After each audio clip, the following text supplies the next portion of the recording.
guys, welcome to another episode of my life experiences. My name is Wezinyanewa Sosola, your usual host. Yet again today I've brought another interesting episode, my dating experiences part 3. Just to recap in a nutshell, my dating experiences part 2, I was focusing on being on the same page, requiring clarity from each other. What are your expectations? Why do you want to get into this relationship? And why is it important to be on the same page? Why is it important to require clarity from each other? The most important thing is to know is that as individuals, you come from different backgrounds.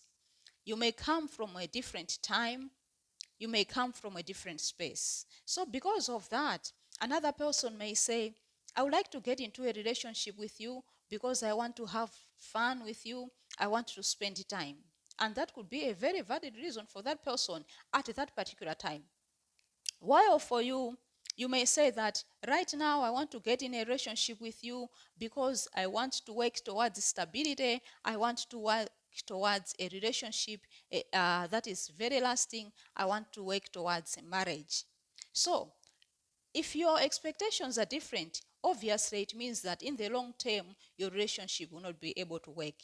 That's why it's very important at the very onset of your relationship, setting your expectations bare, requiring clarity from each other to lay a level playing field. That's what I was focusing on in my dating experiences part 2. Now, at this point, with my now husband, we had reached that point. We had set our expectations. We got clarity from each other. And now it was time for us to take our relationship to the next level because we both knew that we are working towards marriage in the nearest future, in the next year or so.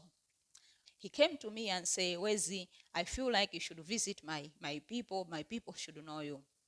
Of course, at the back of my mind, I knew that he just wanted endorsement from his people.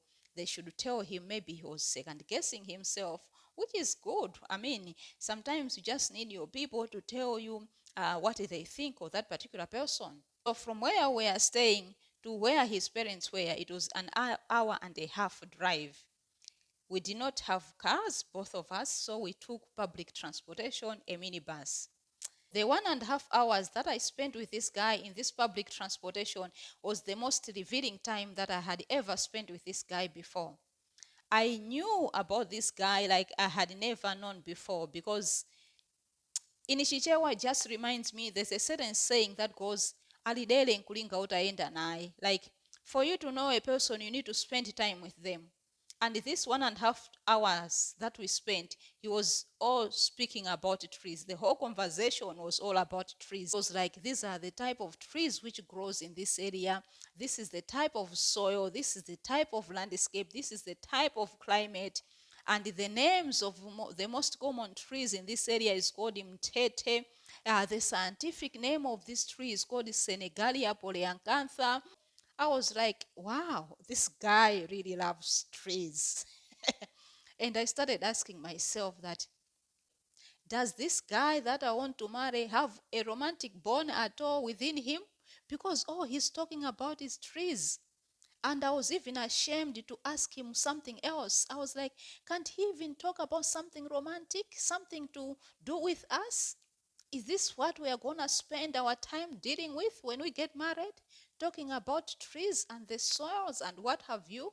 The time that they shed the leaves, the time that they flower. So it was just interesting for me to learn this part of him. It became disinteresting for me, actually, the conversation. I was just going like, the whole time just agreeing, but I wasn't able to say.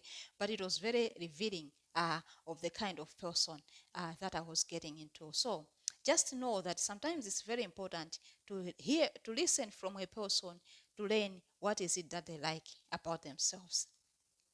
So that's how the whole 1.5 hours went by. Finally, we arrived at his home village. We met his parents. We had a very good chat. I hope I got the endorsement and the go-ahead that he wanted. We came back and our conversation about marriage proceeded. So once I got home, it was another scandal. A storm was brewing. When I got home, my dad asked me, Why did you show yourself to your in-laws? That was the question. Right now, I do understand my dad because he was protective of me. So traditionally here in my culture, it's like when a guy is interested in you, he has to show his commitment. He has to go to your village, propose your hand in marriage, pay his lobola, the bride price, and so on and so forth. So the guy should be on the forefront to first show himself to the girl's parents.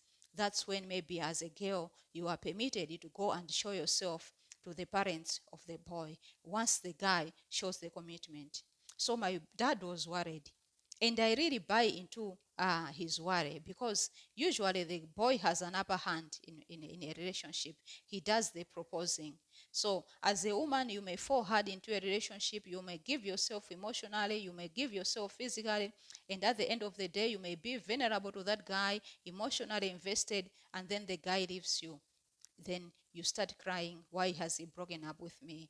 That's why parents really from culture, they require that as a boy, he has to be committed to a girl. So a lesson for girl is that you don't easily show up yourself. Don't easily give yourself up. You need to be expensive. You need to have a price. Don't be a cheap person that sometimes girls may say that this is my right. I may do whatever I want with myself. I may show up to a boy if I want to. It's my body. It's my choice. But really, some cultures and some traditions, when they are put in place, there's a reason for them to be put in place. It's just to protect you. It's just to protect even your emotions. It's just to protect you physically from any harm that may befall you. So there's a place for culture. We really need to respect the cultures. So I've spoken about three things. One, be on the same page when you are deciding to go in a relationship. At the onset, agree on your expectations. If you are not agreeing, break off that relationship.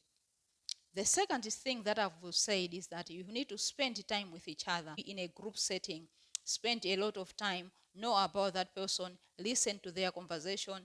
Like the way I was amazed at the love of trees that this guy had, and just because I had spent this time with him and I had to listen to him the whole time. So then to listen from the person, don't be just the talker all the time talking, but you should also be lending a ear to what he's saying, so that you may learn more that this is the type of person that he is. You can only know that by learning from him. Avoid getting physical. Listen more, converse more, talk more. That's how you can know what kind of person it is, and you may help you decide whether you want to pursue the relationship forward or not. And lastly, there is a place for culture. We need to respect culture. There are workable solutions in the culture, because culture comes and traditions, they come from experiences. Social interactions, how do they work between couples, between a man and a woman? So it's like our parents had already studied these social interactions from way before, and they know what's the best way for a woman and a man to interact, what's the best way for them to pursue each other to marriage, and so on and so forth. So there's a place for tradition, there's a place for culture. So we need to be respectful of all these, so that when we are navigating our relationship, the relationship may turn up to be successful. So having reached this point, guys, thank you so much for lending me your ear. Don't forget to like, don't forget to subscribe, don't forget to share. I hope you've enjoyed the episode. Stay blessed.